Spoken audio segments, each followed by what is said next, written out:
Welcome back to another video where we explore the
pros and cons, and the best choice depends on your personal situation, goals, and risk tolerance.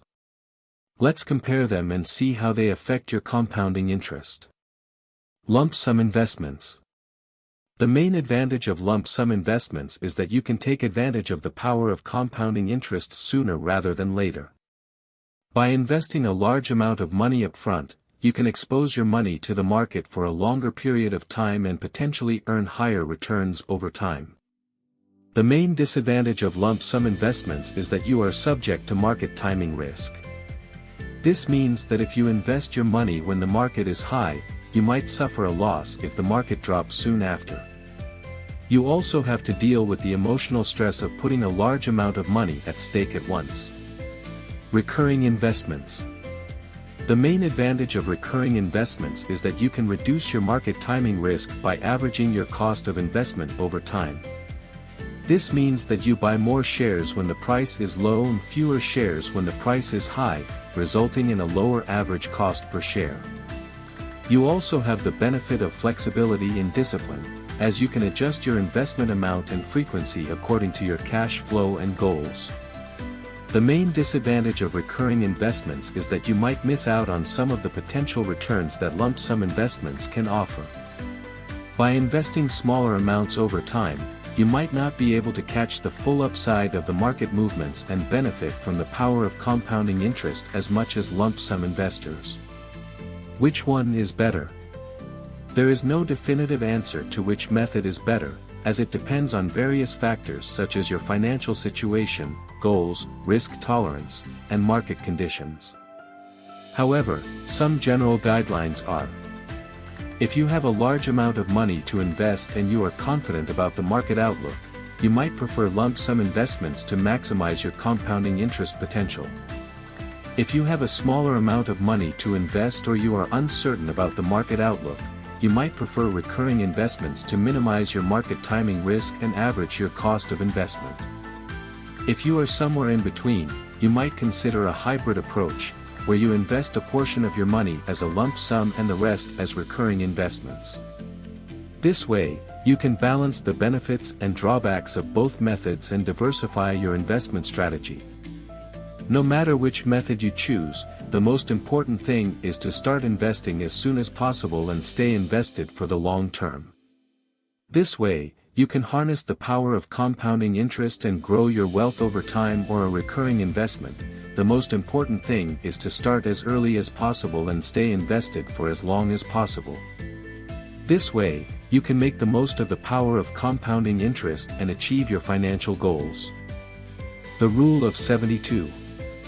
One of the most useful tools to understand compounding interest is the Rule of 72. The Rule of 72 is a simple formula that helps you estimate how long it will take for your money to double at a given interest rate. The Rule of 72 works like this: divide 72 by the annual interest rate, and you will get the number of years it will take for your money to double. For example, if you invest $10,000 at an interest rate of 8%, it will take 72 divided by 8 is equal to 9 years for your money to double to $20,000. The Rule of 72 is not exact, but it is a good approximation that can help you plan your investments and see the impact of compounding interest. The higher the interest rate, the faster your money will double, and the more compounding interest you will earn. The Rule of 72 can also help you understand the effect of inflation on your money. Inflation is the general increase in the prices of goods and services over time, which reduces the purchasing power of your money. The Rule of 72 can help you estimate how long it will take for inflation to cut the value of your money in half. To do this, divide 72 by the annual inflation rate, and you will get the number of years it will take for your money to lose half of its value. For example, if the inflation rate is 3%, it will take 72 divided by 3 is equal to 24 years for your money to lose half of its value. The Rule of 72 shows why it is important to invest your money in assets that can generate returns that are higher than the inflation rate. Otherwise, you will lose money in real terms and reduce your future purchasing power. Bonds. Another asset that can benefit from compounding interest is bonds. Bonds are debt instruments that pay a fixed amount of interest to the bondholder until the bond matures. Bonds are generally considered safer than stocks, as they have lower volatility and default risk. Bonds can generate compounding interest in two ways. First, you can reinvest the interest payments that you receive from the bonds into more bonds or other assets, increasing your principal amount and earning more interest. Second, you can buy bonds at a discount, meaning that you pay less than the face value of the bond, and receive the full face value at maturity, earning a profit. Bonds can provide a steady and reliable source of income, as well as capital appreciation, through the power of compounding interest. However, bonds also have some drawbacks, such as lower returns than stocks, inflation risk, and interest rate risk. Therefore, it is important to diversify your portfolio with different types of bonds and other assets. Cryptocurrencies. A newer and more exciting asset that can offer compounding interest is cryptocurrencies. Cryptocurrencies are digital currencies that use cryptography to secure transactions and control the creation of new units. Cryptocurrencies are decentralized, meaning that they are not controlled by any central authority or intermediary. Cryptocurrencies can offer compounding interest in several ways. First, you can buy and hold cryptocurrencies and hope that their value will increase over time, as they become more widely adopted and accepted. Second, you can lend your cryptocurrencies to other users or platforms and earn interest on your loans. Third, you can stake your cryptocurrencies, which means that you lock them in a network to validate transactions and secure the network, and earn rewards for your service. Cryptocurrencies can provide high returns and growth potential, as well as innovation and disruption, through the power of compounding interest. However, cryptocurrencies also have high risks, such as volatility, hacking, regulation, and competition. Therefore, it is important to do your research, understand the risks, and invest wisely. Compounding interest is one of the most amazing phenomena in finance. It is the process of earning money on your money, and it can help you create wealth and achieve financial freedom. The key is to start early, invest regularly, reinvest your earnings, and let your money grow over time. There are many assets that can help you harness the power of compounding interest, such as stocks, mutual funds, real estate, bonds, and cryptocurrencies. Each asset has its own advantages and disadvantages, and the best choice depends on your personal situation, goals, and risk tolerance. However, no matter which asset you choose, the most important thing is to start investing as soon as possible and stay invested for as long as possible. This way, you can make the most of the power of compounding interest and achieve your financial goals. Thank you for watching and see you in the next video.